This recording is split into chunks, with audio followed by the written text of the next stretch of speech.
January 9th, Genesis 21 through 22:24. Now Abraham moved on from there into the region of the Negev and lived between Kadesh and Shur. For a while he stayed in Gerar, and there Abraham said of his wife, Sarah, "She is my sister." Then Abimelech, king of Gerar, sent for Sarah and took her. But God came to Abimelech in a dream one night and said to him, "You are as good as dead because of the woman you have taken. She is a married woman." Now Abimelech had not gone near her, so he said, "Lord, will you destroy an innocent nation? Did he not say to me, 'She is my sister,' and didn't she also say, 'He is my brother'? I have done this with a clear conscience and clean hands." Then God said to him in the dream, "Yes, I know you did this with a clear conscience, and so I have kept you from sinning against me. That is why I did not let you touch her. Now return the man's wife, for he is a prophet, and he will pray for you, and you will live. But if you do not return her, you may be sure that you and all who belong to you will die." Early the next morning, Abimelech summoned all of his officials, and when he told them all that had happened, they were very much afraid. Then Abimelech called Abraham in and said, "What have you done to us? How have I wronged you that you have brought such great guilt upon me and my kingdom? You have done things to me that should never be done." And Abimelech asked Abraham, "What was your reason for doing this?" Abraham replied, "I said to myself, 'This is surely no fear of God in this place, and they will kill me because of my wife. Besides, she really is my sister, the daughter of my father, though not of my mother, and she became my wife. And when God had me wander from my father's household, I said to her, This is how you can show your love to me.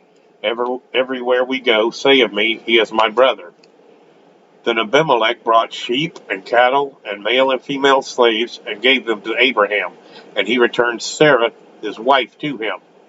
And Abimelech said, "My land is before you. Live wherever you like." To Sarah he said, "I am giving your brother 1,000 shekels of silver. This is to cover the offense against you before all who are with you. You are completely vindicated." Then Abraham prayed to God, and God healed Abimelech, his wife, and his female slaves, so they could have children again. For the Lord had kept all the women of Abimelech's household from conceiving because of Abraham's wife Sarah. Now the Lord was gracious to Sarah as he had said, and the Lord did for Sarah what he had promised. Sarah became pregnant and bore a son to Abraham in his old age, at the very time God had promised him. Abraham gave the name Isaac to the son Sarah bore him. When his son Isaac was 8 years old, Abraham circumcised him as God commanded him. Abraham was 100 years old when his son Isaac was born to him. Sarah said, "God has brought me laughter, and everyone who hears about this will laugh with me." And she added, "Who would have said to Abraham that Sarah would nurse children? Yet I have borne him a son in his old age." The child grew and was weaned, and on the day Isaac was weaned, Abraham held a great feast. But Sarah saw that the son whom Hagar the Egyptian had borne to Abraham was mocking, and she said to Abraham, "Get rid of that slave woman and her son. That woman's son will never share in the inheritance with my son Isaac." The matter distressed Abraham greatly because it concerned his son. But God said to him, "Do not be so distressed about the boy and your slave woman. Listen to whatever Sarah tells you, because it is through Isaac that your offspring will be reckoned. I will make the son of the slave into a nation also, because he is your offspring."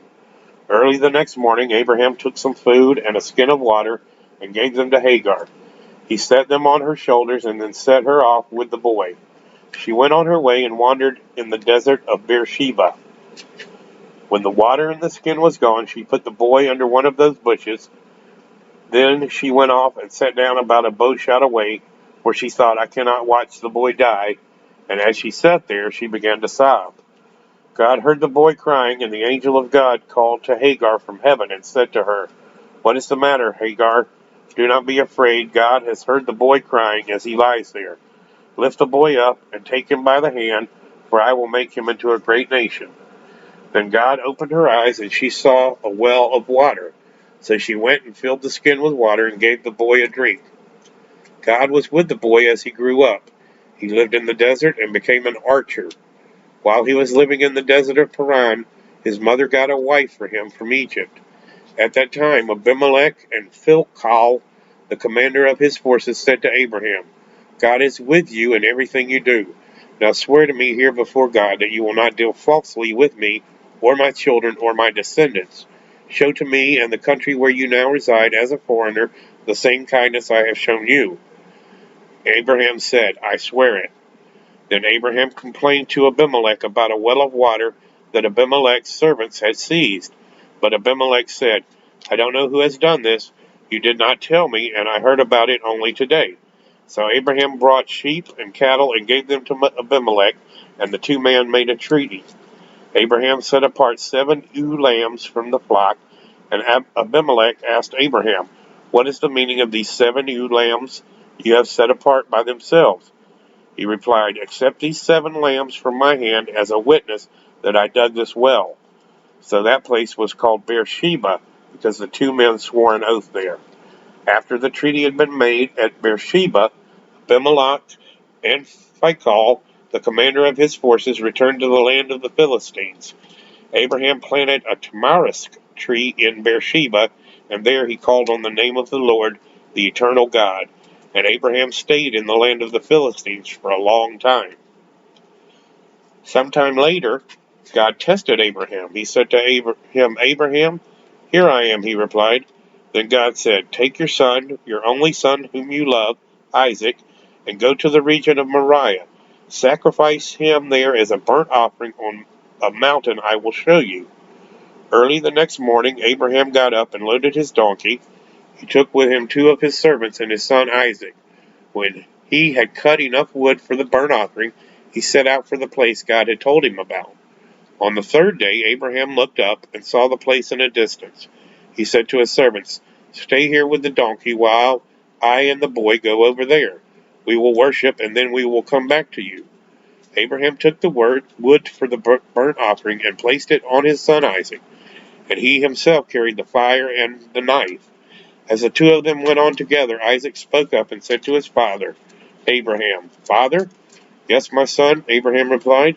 The fire and wood are here, Isaac said, but where is the lamb for the burnt offering? Abraham answered, God himself will provide the lamb for the burnt offering, my son. And the 2 of them went on together. When they reached the place God had told him about, Abraham built an altar there and arranged the wood on it. He bound his son Isaac and laid him on the altar and on top of the wood. Then he reached out his hand and took the knife to slay his son.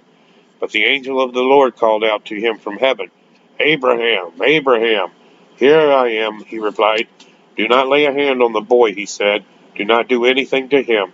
Now I know that you fear God, because you have not withheld from me your son, your only son.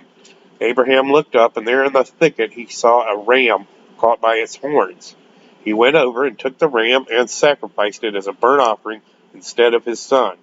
So Abraham called that place, The Lord Will Provide. And to this day it is said, On the mountain of the Lord it will be provided. The angel of the Lord called to Abraham from heaven a second time and said, I swear by myself, declares the Lord, that because you have done this and have not withheld your son, your only son, I will surely bless you and make your descendants as numerous as the stars in the sky and as the sand on the seashore. Your descendants will take possession of the cities of their enemies, and through your offspring all nations on earth will be blessed, because you have obeyed me. Then Abraham returned to his servants, and they set off together for Beersheba. And Abraham stayed in Beersheba.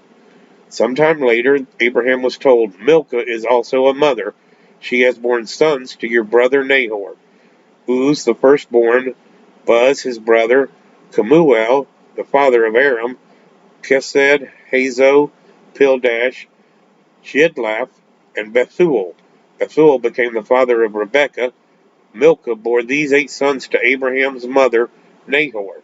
His concubine, whose name was Reumah, also had sons, Tabah, Gaham, Tahash, and Maacah.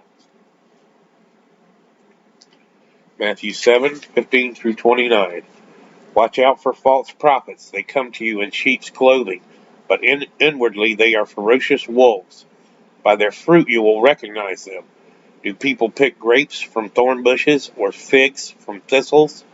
Likewise, every good tree bears good fruit, but a bad tree bears bad fruit. A good tree cannot bear bad fruit, and a bad tree cannot bear good fruit. Every tree that does not bear good fruit is cut down and thrown into the fire. Thus by their fruit you will recognize them. Not every one who says to me, Lord, Lord, will enter the kingdom of heaven, but only the one who does the will of my Father who is in heaven.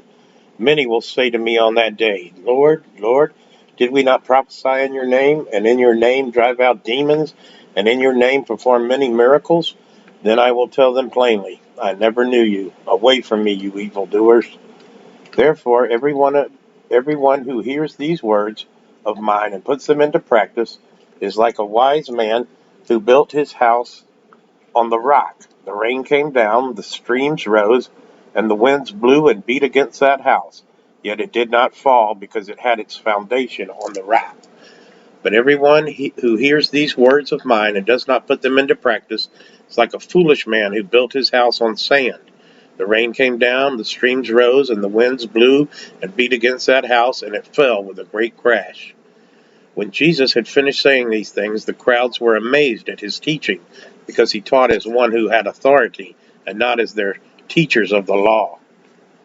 Psalm 9, 1 through 12.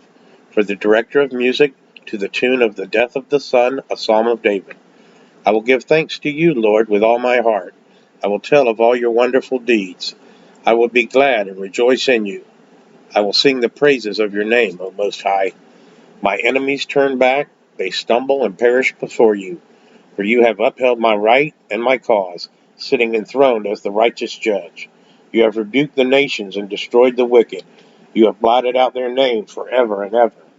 Endless ruin has overtaken my enemies. You have uprooted their cities. Even the memory of them has perished. The Lord reigns forever. He has established his throne for judgment. He rules the world in righteousness and judges the peoples with equity. The Lord is a refuge for the oppressed, a stronghold in times of trouble. Those who know your name trust in you, for you, Lord, have never forsaken those who seek you. Sing the praises of the Lord enthroned in Zion. Proclaim among the nations what he has done. For he who avenges blood remembers.